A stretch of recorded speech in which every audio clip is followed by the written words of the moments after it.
Joining me now, Democratic Congressman Eric Swalwell, California. He sits on both the House Intelligence and Judiciary Committees. Congressman, your reaction to today's sentence?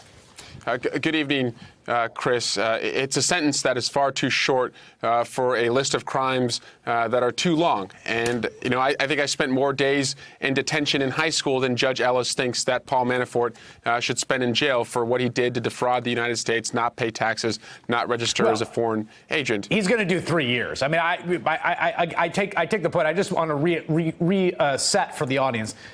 He's a 69-year-old man. 3 years is not nothing. We put people in jail in this country for extremely long periods of time, which skews, I think, our vision, just to be clear. Yeah, and as a former prosecutor, I also think you're seeing a white-collar, whitewashing sentence here, where you have a person of privilege who is spending a significantly less sentence than people of color spend for committing crimes that I think are far less dangerous and offensive to our society. And, I mean, how can you be a person of color right now and not just be embarrassed for the criminal justice system, or feel like it's a criminal justice system where if you have means, you can escape, you can get leniency, and if you don't, you can spend a long time in jail. Your colleague Adam Schiff has just tweeted something about Kevin Downing's statement, which I was going to ask you about. He says this: the statement by Paul Manafort's lawyer after an already lenient sentence repeating the president's mantra of no collusion was no accident. It was a deliberate appeal for a pardon. One injustice must not follow another. Did you have the same reaction to that Kevin Downing coming out of the courtroom and saying the most important takeaway here is no evidence of collusion with Russian officials? It gave me goosebumps because I listened to Michael Cohen in the public hearing. I listened to him for 16 hours in the Intelligence Committee hearing that wasn't public. And we learned a lot about the Trump code, that people like Paul Manafort and others know the code that Donald Trump speaks to them and the code that they're supposed to speak to Donald Trump. And when the lawyer is saying words that, mimic or parrot what Donald Trump is saying, it's as if, the fix is in. And Paul Manafort knows if he just keeps quiet, a pardon is coming his way.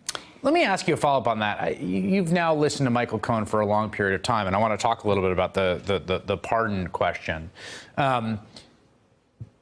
In both public and private testimony, the public testimony you watched with the rest of us, the private testimony you heard in person that you can't speak specifically about, what do you understand now about the way the president operates that you didn't before?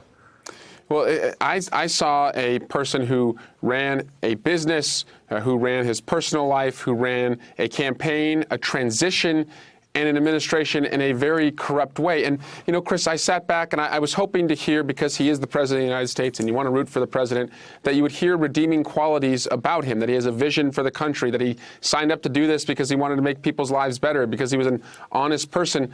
And after hearing from Michael Cohen in private for over 24 hours over the last 2 years, I didn't hear any of that. I saw someone who just games the system, who thinks all of this is really just about mass publicity for himself. And it's disheartening to think that he leads our country. But, I don't feel as powerless as I did 2 years ago when I listened to Michael Cohen, because now we can actually do something about it. You had a tweet which I thought was interesting. You said, I challenge the president, if you're innocent of Russian collusion and didn't offer any pardons, declare now no person in the Russian investigation will be pardoned.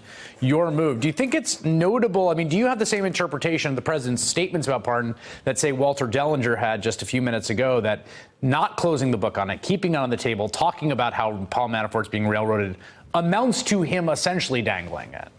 Yes, I absolutely believe that. But here's my prediction, and here's where the joke's ultimately going to be on Paul Manafort. Donald Trump is not going to pardon Paul Manafort. He is going to dangle the pardon to make sure that he stays quiet and hopefully others stay quiet. But Donald Trump is always going to do what's in his best interest. And so he's not going to do anything that's going to hurt his best interest. And Michael Cohen figured that out, and that's why he has come forward. But whether he pardons him or not, if he's dangling him and trying to keep him quiet, that still is obstruction of justice. Final question on Michael Cohen, who you just mentioned, whose testimony you heard. He said under oath before the Oversight Committee that at no point did he ask for a pardon. And then today his lawyer says, well, Michael Cohen did send his attorneys to go inquire about a pardon, shortly after the raid. Those are in some tension. I guess you can split hairs and say he didn't personally ask. But does it call, a lot of people pointing to that and saying, look, we knew this guy had credibility problems. This calls into question his testimony.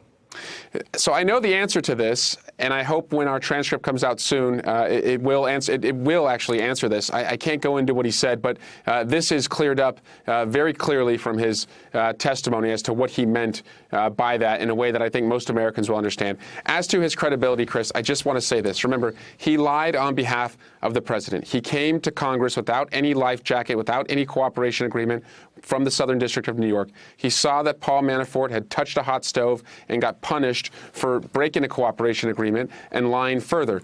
I don't think he's going to lie to us. I think he is someone who's compelled to tell the truth. One, because he just doesn't trust Donald Trump to help him. And two, I sense that he felt like it was time to finally do the right thing.